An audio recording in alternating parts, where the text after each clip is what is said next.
Hey guys, welcome back. I'm going to show you how to get this really pretty purple color on 613 kinky curly synthetic hair.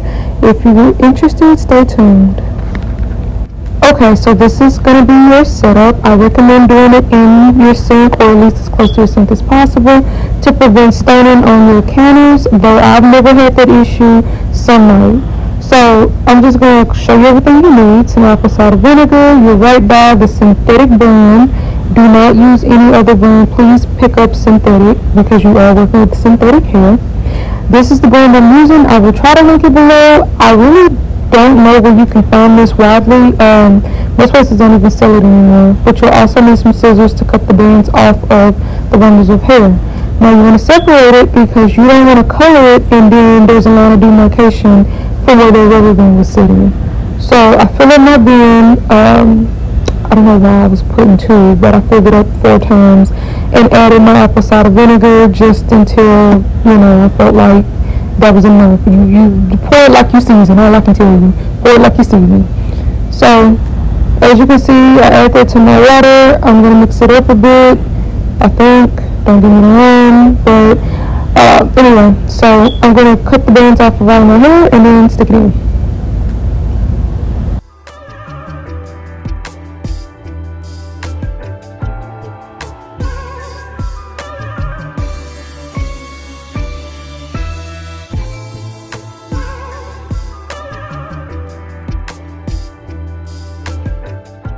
So here you just see me adding a little bit more water because you do want to make sure all of your strands are coated. You want to get that waxy top part off of your kanekalon hair so that way it can absorb color really, really well. It's the same way as if you had hairspray or gel on your actual hair. You would not want to add color to it because you would either get patchy results or uneven results, right?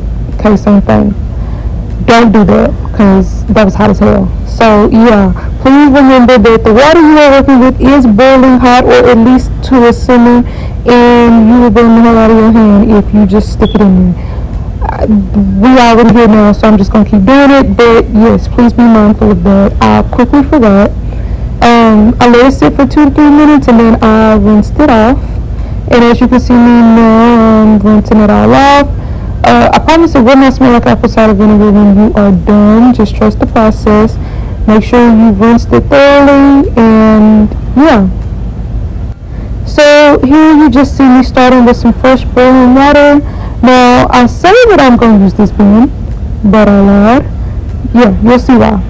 So I'm using the white dye. It is the synthetic one in super pink.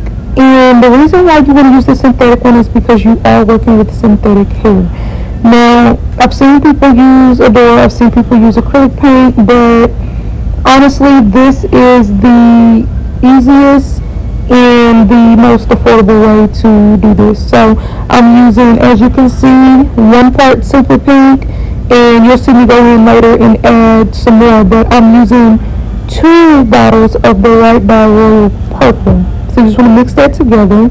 Now, this is your test strand. You always want to test and make sure that it's the shade that you want, the intensity that you want, the color that you want. Now, that's what it would look like if, we were continuing it, but that's just the initial, so of course it's not going to do anything. As you can see here, I'm adding in the other bottle of the red purple. Now, I will say you probably don't need this much. However, this was my technical first time doing it in this large quantity, so I just wanted to be sure that it was all going to be evenly coated and absorb enough. So as you can see me, I'm putting in all the hair. However, this is going to be a waste of time. I'm not even going to lie to y'all. Now, if you'd like to do this just to get your color right first and then do the step after this, you're more than welcome to. But I'm just going to tell you that this was pretty much pointless because it did nothing. Now, here's the thing. I've watched several videos and everybody has done the same thing. We all boil water, we add our color, and then we put it in these little plastic bins and we walk away. Don't do that. Here's why. This has to be constantly heated to at least 180 degrees.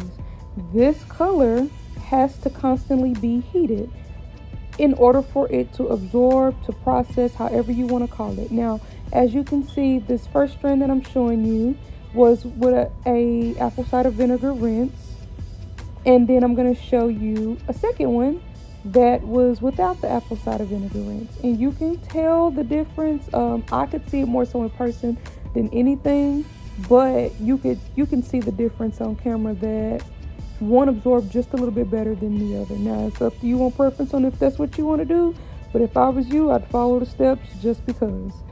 So anyway, like I was saying, oh, there it is, right. So this is the one without the apple cider vinegar rinse, just for reference, just to show y'all. This is the Outre Spring Twist hair. No apple cider, no, actually I did do an apple cider vinegar rinse on it. So yeah, if all of y'all are curious. Okay, so let's go back. This is why I say this hair has to be constantly heated. Something told me to go back and just take a look after about 5-10 minutes, and I was highly disappointed and I was worried because I'm like, okay, I just spent all of this money, let's figure out what's going on, right? So this hair has to constantly be heated, meaning it needs to boil, it needs to simmer, it needs to be hot at all times, at least 30 minutes according to the bottle. You can do max 60. Here's why. Look at the difference. So I microwaved this hair for a total of maybe 10 minutes each section. Sorry, I'm struggling. I microwaved this hair for a total of 10 minutes each bundle that I did, and you can see here the way I'm rinsing it, no colors coming out. You can see how pigmented it is. It has not lost its texture, it hasn't lost its shape, it hasn't lost anything. You also want to rinse in hot water and then cold water. Look at that. You don't get any bleeding, you don't get any patchiness, you don't get anything. Also remember that that's hot. That's extremely hot. So yeah, don't be like me and stick your hand in it. You also don't want to pour out any of your mixture. You don't want to dilute any of your mixture until you know for a fact you've got the shade that you wanted and you're completed with everything. So now you just see me going in and rinsing with some cold water. And as you can see, there's a little bit of patchiness in some of the ones that I missed. Easy fix, just stick it back in the solution, put it back in the microwave, and good to go. So, or you can boil it on the stove, but I did the microwave because I can kind of control how long and the temperature for it. So to clean up, we're just using some apple cider vinegar, some dish soap, and some boiling water. And we're going to let that sit. And once it's cool enough for you to kind of stick your hands in, you want to get like a clean towel or something and just wipe everything down. This is the Manic Panic Ultraviolet during the daytime. That's what it looks like. So that's the reference that I was going by when coloring the hair. So if you'd like to see me color my hair and install my 2-strand twist, please stay tuned for the next video. And thank you so much for watching.